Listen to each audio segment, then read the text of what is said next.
ಈ ಕಾರ್ಯಕ್ರಮದ ಪ್ರಾಯೋಜಕರು Gadiyar group of companies.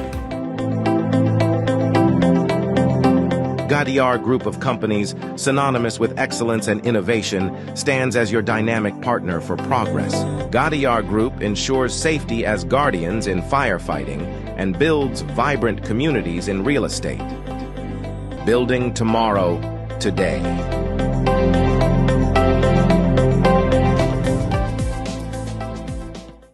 Kudukoli petrol pump Perla ವಿಶ್ವಾಸಾರ್ಹ ಸೇವೆಗೆ ಅಬ್ದುಲ್ಲಾ ಮದುಮುಲೆ ಸಾರಥ್ಯದ ಪೆರ್ಲಾ ಕುಡುಕೋಳಿ ಪಂಪ್ಗೆ ಭೇಟಿ ನೀಡಿ.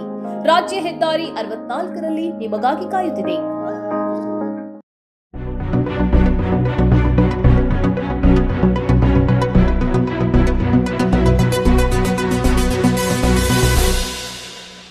ಸನ್ಮಾರ್ಗ ಸುದ್ದಿ ಸಂಚಯಕ್ಕೆ ಸ್ವಾಗತ. ನಾನು ಶಂಶೀರ್ ಬುಡೋಳಿ. ಪ್ರಧಾನಿ ನರೇಂದ್ರ ಮೋದಿಯವರ 3ನೇ ಅವಧಿಯ ಸಚಿವ ಸಂಪುಟದಿಂದ ಒಟ್ಟು 37 ಮಂದಿ ಹಿಂದಿನ ಸಚಿವರನ್ನ ಕೈಬಿಡಲಾಗಿದೆ. ಅದರಲ್ಲಿ ಸಚಿವರಾಗಿದ್ದ ಸ್ಮೃತಿ ಇರಾನಿ, ಅನುರಾಗ್ ಠಾಕೂರ್ ಹಾಗೂ ನಾರಾಯಣ್ ರಾಣೆ ಇವರನ್ನ ಕೈಬಿಡಲಾಗಿದೆ. ಪುರುಷೋತ್ತಮ್ ರೂಪಾಲ, ಅರ್ಜುನ್ ಮೊಂಡಾ, ಆರ್.ಕೆ. ಸಿಂಗ್ ಹಾಗೂ ಮಹೇಂದ್ರನಾಥ ಪಾಂಡೆ ಕೂಡ ಸಂಪುಟ ಸಚಿವ ಸ್ಥಾನವನ್ನು ಹೊಂದಿದ್ರು. ಆದರೆ ಜೂನ್ 9ರಂದು ಪ್ರಮಾಣ ವಚನ ಸ್ವೀಕಾರ ಮಾಡಿದ ಸಚಿವ ಸಂಪುಟದಲ್ಲಿ ಇವರು ಇರಲಿಲ್ಲ. ಎಲ್ಲ 30 ಮಂದಿ ಸ್ವತಂತ್ರ ನಿರ್ವಹಣೆಯ ಸಚಿವರನ್ನ ಸಂಪುಟದಲ್ಲಿ ಉಳಿಸಿಕೊಳ್ಳಲಾಗಿದ್ರು. 42 ಮಂದಿ ರಾಜ್ಯ ಸಚಿವರ ಪೈಕಿ 30 ಮಂದಿ ಸಚಿವರನ್ನ ಕೈಬಿಡಲಾಗಿದೆ. ಸಚಿವ ಸಂಪುಟದಿಂದ ಕೈಬಿಡಲಾಗಿರುವ ಸಚಿವರ ಪೈಕಿ 18 ಮಂದಿ ಚುನಾವಣೆಯಲ್ಲಿ ಸೋಲನ್ನು ಅನುಭವಿಸಿದ್ದಾರೆ. ಈ ಬಾರಿಯ ಚುನಾವಣೆಯಲ್ಲಿ ಪರಾಭವಗೊಂಡಿದ್ದರೂ ಸಚಿವ ಸಂಪುಟದಲ್ಲಿ ಸ್ಥಾನ ಉಳಿಸಿಕೊಂಡಿರುವ ಏಕೈಕ ರಾಜ್ಯ ಸಚಿವ ಎಲ್ ಮುರುಗನ್ ಆಗಿದ್ದಾರೆ. ಇವರು ಈಗಾಗಲೇ ರಾಜ್ಯಸಭಾ ಸದಸ್ಯರಾಗಿದ್ದಾರೆ. ಕೇಂದ್ರ ಸಚಿವ ಸಂಪುಟಕ್ಕೆ ಸೇರ್ಪಡೆಗೊಂಡಿರುವ ನಟ ಸುರೇಶ್ ಗೋಪಿ ಕೇರಳದ ಪ್ರಮುಖ ಮೀಡಿಯಾ ಒನ್ ಚಾನೆಲ್ ವಿರುದ್ಧ ಸಿಟ್ಟಿಗೆದ್ದಿದ್ದಾರೆ. ಕೇಂದ್ರ ಸಚಿವ ಸಂಪುಟದಲ್ಲಿ ರಾಜ್ಯ ಸಚಿವ ಸ್ಥಾನ ನಿಮಗೆ ತೃಪ್ತಿಯೇ ಎಂಬ ಪ್ರಶ್ನೆಗೆ ಅವರು ಕೊಟ್ಟಂತಹ ಉತ್ತರ ಸೋಷಿಯಲ್ ಮೀಡಿಯಾದಲ್ಲಿ ಈಗ ಹರಿದಾಡ್ತಾ ಇದೆ. ನನ್ನ ಬಯಕೆ ಏನು ಅನ್ನೋದು ಎಲ್ಲರಿಗೂ ಗೊತ್ತು. ಅದನ್ನ ಇನ್ನೂ ಹೇಳುವೆ. ಕೇರಳ ರಾಜ್ಯಕ್ಕಾಗಿ ಪಟ್ಟು ಹಿಡಿದು ಕೆಲಸ ಮಾಡುವೆ. ಆದರೆ ಮೀಡಿಯಾ ಒಂದು ಸಂವಿಧಾನವನ್ನ ಎಷ್ಟು ಗೌರವಿಸುತ್ತದೆ ಅನ್ನೋದು ನನಗೆ ಗೊತ್ತು ಎಂದವರು ಹೇಳಿದ್ದಾರೆ. ದಿನದ ಹಿಂದೆ 72 ಮಂದಿ ಸಚಿವರಾಗಿ ಪ್ರಮಾಣ ವಚನ ಸ್ವೀಕರಿಸಿದವರಲ್ಲಿ ಸುರೇಶ್ ಗೋಪಿ ಕೂಡ ಒಬ್ರು. ಅವರಿಗೆ ಕ್ಯಾಬಿನೆಟ್ ದರ್ಜೆಯ ಸಚಿವ ಸ್ಥಾನ ಸಿಗುತ್ತೆ ಎಂದು ನಂಬಲಾಗಿತ್ತು. ಆದರೆ ಇದೀಗ ಅವರಿಗೆ ರಾಜ್ಯ ಸಚಿವ ಸ್ಥಾನವನ್ನ ನೀಡಲಾಗಿದೆ. ಈ ಮೊದಲು ಮೀಡಿಯಾ ಒನ್ ವರದಿಗಾರ್ತಿಯ ಜೊತೆ ಅನುಚಿತವಾಗಿ ವರ್ತಿಸಿದ ಹಿನ್ನೆಲೆಯಲ್ಲಿ ಸುರೇಶ್ ಗೋಪಿ ವಿರುದ್ಧ ಕೇಸ್ ದಾಖಲಾಗಿತ್ತು. ಬಿಜೆಪಿ ಐಟಿ ಸೆಲ್ ಮುಖ್ಯಸ್ಥ ಅಮಿತ್ ಮಾಳವಿಯಾ ಪಶ್ಚಿಮ ಬಂಗಾಳದಲ್ಲಿ ಉಳಿದುಕೊಂಡಿದ್ದ ವೇಳೆ ಮಹಿಳೆಯರಿಗೆ ಲೈಂಗಿಕ ಕಿರುಕುಳ ನೀಡಿದ್ದಾರೆ ಎಂಬ ಆರೋಪ ಕೇಳಿಬಂದಿದೆ. ಆರ್ಎಸ್ಎಸ್ ಸದಸ್ಯ ಶಾಂತಾನು ಸಿನ್ಹಾ ಇವರು ತಮ್ಮ ಪೋಸ್ಟ್ನಲ್ಲಿ ಆರೋಪ ಮಾಡಿದರು.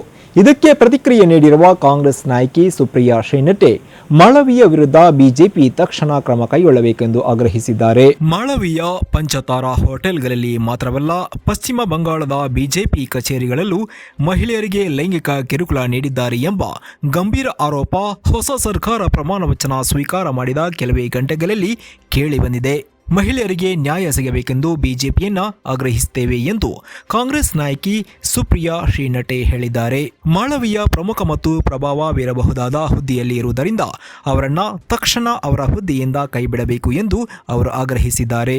ಮಹಿಳೆಯರ ಮೇಲೆ ಲೈಂಗಿಕ ದೌರ್ಜನ್ಯ ನಡೆಸಿದ್ದಾರೆ ಎಂಬ ಆರೋಪ ಮಾಡಿದ್ದ ಆರ್ಎಸ್ಎಸ್ನ ಸದಸ್ಯ ಶಾಂತಾನು ಸಿನ್ಹಾ ವಿರುದ್ಧ 10 ಕೋಟಿ ಮಾನನಷ್ಟ ಮೊಕದ್ದಮೆಯನ್ನ ಮಾಳವಿಯಾ ಹೂಡಿದ್ದಾರೆ.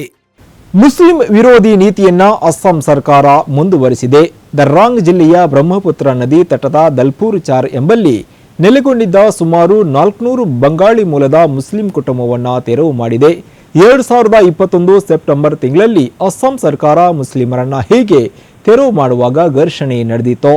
ಸುಮಾರು 1418 ಮನೆಗಳನ್ನು ನೆಲಸಮ ಮಾಡಲಾಗಿತ್ತು. 48 ಶಾಪ್ಗಳು ಮತ್ತು 3 ಮಸೀದಿಗಳನ್ನು ಧ್ವಂಸ ಮಾಡಲಾಗಿತ್ತು. ಸುಮಾರು 7,000ದಷ್ಟು ಮಂದಿ ಮನೆಯನ್ನ ಕಳೆದುಕೊಂಡಿದ್ದರು. ಸ್ಥಳೀಯರ ಪ್ರಕಾರ ಮನೆ ತೆರವುಗೊಳಿಸುವಂತೆ ಮೇ 18ರಂದು ನೋಟಿಸು ನೀಡಲಾಗಿದೆ. ಮೇ 20ರಂದು ಇವರ ಮನೆಗಳನ್ನು ಬುಲ್ಡೋಸರ್ ಮೂಲಕ ಉರುಳಿಸಲಾಗಿದೆ. ಅಸ್ಸಾಂ ಸರ್ಕಾರದ ಈ ಕ್ರಮದ ಬಗ್ಗೆ ಭಾರೀ ಆಕ್ರೋಶ ವ್ಯಕ್ತವಾಗ್ತಿದೆ. ಮುಸ್ಲಿಂ ಸಮುದಾಯವನ್ನು ಗುರಿ ಮಾಡಿಕೊಂಡು ಮಾಡಲಾಗುವ ಈ ಕಾನೂನು ಬಾಹಿರ ಕೃತ್ಯವನ್ನು ಮಾನವ ಹಕ್ಕು ಸಂಘಟನೆಗಳು ಖಂಡಿಸಿದೆ. ಬೀದಿಗೆ ಬಿದ್ದಿರುವ ಮುಸ್ಲಿಂ ಸಮುದಾಯದ ಬದುಕು ಮತ್ತು ಇತರ ಅಗತ್ಯಗಳನ್ನು ಕಡೆಗಣಿಸಲಾಗಿರುವುದನ್ನು ಪ್ರಶ್ನೆ ಮಾಡಲಾಗಿದೆ. ಅಲ್ಲದೆ ಇವರಿಗೆ ಸೂಕ್ತ ಪರಿಹಾರವನ್ನು ಒದಗಿಸುವಂತೆ ಆಗ್ರಹಿಸಲಾಗಿದೆ. ಜಮ್ಮು ಮತ್ತು ಕಾಶ್ಮೀರದಲ್ಲಿ ಯಾತ್ರಿಗಳಿದ್ದ ಬಸ್ ಮೇಲೆ ನಡೆದ ಉಗ್ರರ ದಾಳಿಯನ್ನ ಖಂಡಿಸಿರುವ ಪಶ್ಚಿಮ ಬಂಗಾಳದ ಮುಖ್ಯಮಂತ್ರಿ ಮಮತಾ ಬ್ಯಾನರ್ಜಿ ತನಿಖೆಗೆ ಆಗ್ರಹಿಸಿದ್ದಾರೆ. ಮಾತಾ ವೈಷ್ಣೋದೇವಿ ದೇಗುಲಕ್ಕೆ ಯಾತ್ರಿಕರನ್ನ ಕರೆದುಕೊಂಡು ಹೋಗ್ತಿದ್ದ ಬಸ್ಸೊಂದರ ಮೇಲೆ ಭಾನುವಾರ ಸಂಜೆ ಉಗ್ರರು ನಡೆಸಿದ ಗುಂಡಿನ ದಾಳಿಯಲ್ಲಿ 10 ಮಂದಿ ಮೃತಪಟ್ಟಿದ್ದು 33 ಮಂದಿ ಗಾಯಗೊಂಡಿದ್ದಾರೆ. ಯಾತ್ರಿಗಳಿದ್ದ ಬಸ್ ಮೇಲೆ ಉಗ್ರರು ದಾಳಿ ನಡೆಸಿರುವ ವಿಷಯ ತಿಳಿದು ದುಃಖವಾಗಿದೆ. ದಾಳಿಯಲ್ಲಿ 10 ಮಂದಿ ಮೃತಪಟ್ಟಿದ್ದಾರೆ. ಈ ಸಂಬಂಧ ತಕ್ಷಣವೇ ತನಿಖೆ ಆರಂಭ ಮಾಡಬೇಕು. ಮೃತರ ಕುಟುಂಬಕ್ಕೆ ಸಂತಾಪ ಸೂಚಿಸ್ತೀನಿ ಎಂದು ಎಕ್ಸ್ನಲ್ಲಿ ಬರೆದುಕೊಂಡಿದ್ದಾರೆ. ಜಮ್ಮು ಮತ್ತು ಕಾಶ್ಮೀರದ ರಿಯಾಸಿ ಜಿಲ್ಲೆಯ ಪೋನಿ ಪ್ರದೇಶದ ತೆರಿಯತ್ ಗ್ರಾಮದಲ್ಲಿ ರಸ್ತೆ ಬದಿಯಲ್ಲಿ ಅವಿತಿದ್ದ ಉಗ್ರರು ಬಸ್ಸಿನ ಮೇಲೆ ದಾಳಿ ನಡೆಸಿದ್ದಾರೆ. ಮೊದಲು ರಸ್ತೆ ಬದಿಯಿಂದ ದಾಳಿ ನಡೆಸಿದ ಉಗ್ರರು ಕಂದಕಕ್ಕೆ ಬಿದ್ದ ನಂತರ ಬಸ್ಸು ಬಳಿ ಬಂದು ಹಲವು ನಿಮಿಷಗಳ ಕಾಲ ಗುಂಡಿನ ದಾಳಿ ನಡೆಸಿದ್ದಾರೆ. ಬಸ್ಸಿನ ಚಾಲಕನಿಗೆ ಬುಲೆಟ್ ತಗುಲಿದ ಪರಿಣಾಮ ನಿಯಂತ್ರಣ ತಪ್ಪಿ ಬಸ್ಸು ಕಂದಕಕ್ಕೆ ಬಿದ್ದಿದೆ. ದ್ವೇಷ ಮತ್ತು ವಿಭಜನಕಾರಿ ರಾಜಕೀಯವನ್ನ ಭಾರತೀಯ ಮತದಾರರು ಒಪ್ಪುವುದಿಲ್ಲ ಎಂಬುದು ಈ ಬಾರಿಯ ಚುನಾವಣಾ ಫಲಿತಾಂಶದಿಂದ ಸ್ಪಷ್ಟವಾಗಿದೆ. ಭಾರತೀಯ ಮತದಾರರು ಈ ಕುರಿತಂತೆ ಅತ್ಯಂತ ಸೂಕ್ತ ಸಂದೇಶವನ್ನ ದೇಶಕ್ಕೆ ಮತ್ತು ರಾಜಕೀಯ ಪಕ್ಷಗಳಿಗೆ ರವಾನಿಸಿದ್ದಾರೆ ಎಂದು ಜಮಾಅತೆ ಇಸ್ಲಾಮಿ ಹಿಂದ್ ರಾಷ್ಟ್ರೀಯ ಅಧ್ಯಕ್ಷ ಸಯ್ಯದ್ ಸಾದತುಲ್ಲಾ ಹುಸೈನಿ ಅಭಿಪ್ರಾಯಪಟ್ಟಿದ್ದಾರೆ. ತಾನು ಮತದಾರರನ್ನ ಅಭಿನಂದಿಸ್ತೀನಿ ಎಂದು ಹುಸೇನಿ ಹೇಳಿದ್ದಾರೆ. ಮತದಾರರು ಅತ್ಯಂತ ಪ್ರಬುದ್ಧವಾಗಿ ತೀರ್ಪು ನೀಡಿದ್ದಾರೆ. ಹವಾಮಾನ ವೈಪರೀತ್ಯದ ನಡುವೆ ಅವರು ಮತದಾನ ಮಾಡಿ ವಿಭಜನವಾದಿ ರಾಜಕೀಯದ ವಿರುದ್ಧ ತಮ್ಮ ಧ್ವನಿಯನ್ನ ಎತ್ತಿದ್ದಾರೆ. ಈ ನಡುವೆ ಚುನಾವಣಾ ಪ್ರಚಾರದ ವೇಳೆ ರಾಜಕಾರಣಿಗಳು ನಡೆಸಿದ ದ್ವೇಷದ ಪ್ರಚಾರ ಮತ್ತು ವಿಭಜನವಾದಿ ಮಾತುಗಳ ಬಗ್ಗೆ ಜಮಾಅತೆ ಇಸ್ಲಾಮಿ ಹಿಂದ್ಗೆ ತೀವ್ರ ವಿಷಾದವಿದೆ ಎಂದವರು ಹೇಳಿದ್ದಾರೆ. ಕೇಂದ್ರ ಸರ್ಕಾರ ಈ ಚುನಾವಣಾ ಫಲಿತಾಂಶದ ಬಗ್ಗೆ ಆತ್ಮಾವಲೋಕನ ನಡೆಸಿಕೊಳ್ಳಬೇಕು ಮತ್ತು ತಮ್ಮನ್ನ ತಿದ್ದಿಕೊಳ್ಳಬೇಕು.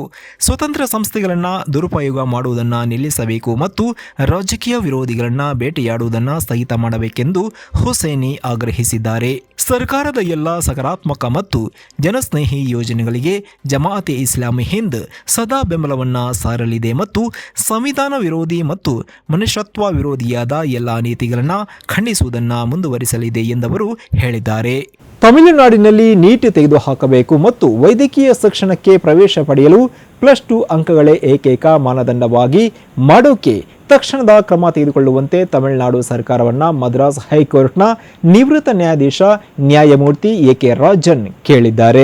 2021ರಲ್ಲಿ ಡಿಎಂಕೆ ರಾಜ್ಯದಲ್ಲಿ ಅಧಿಕಾರಕ್ಕೆ ಬಂದ ನಂತರ ನೀಟ್ ಆಧಾರಿತ ಪ್ರವೇಶ ಪ್ರಕ್ರಿಯೆಯ ಪರಿಣಾಮವನ್ನು ಅಧ್ಯಯನ ಮಾಡಲು ಸಮಿತಿಯನ್ನ ರಚಿಸಲಾಗಿತ್ತು. ವಿವಿಧ ಶಿಕ್ಷಣ ಮಂಡಳಿಗಳ ವಿದ್ಯಾರ್ಥಿಗಳಿಗೆ ಅವಕಾಶದಲ್ಲಿ ಸಮಾನತೆಯನ್ನ ಸರ್ಕಾರ ಖಚಿತಪಡಿಸಿಕೊಳ್ಳಬೇಕು ಎಂದು ಉನ್ನತ ಮಟ್ಟದ ಸಮಿತಿಯ ನೇತೃತ್ವದ ನಿವೃತ್ತ ನ್ಯಾಯಾಧೀಶರು ಶಿಫಾರಸು ಮಾಡಿದ್ದಾರೆ.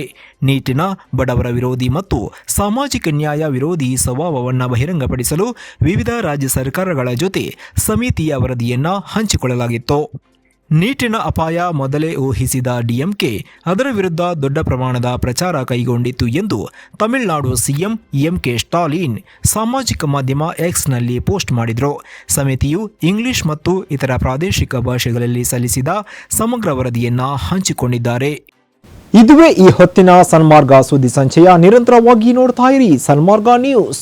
ಸುದ್ದಿಗಳ ಸಂತೆಯಲ್ಲಿ ಸತ್ಯದ ಮೊಂಬತ್ತಿ.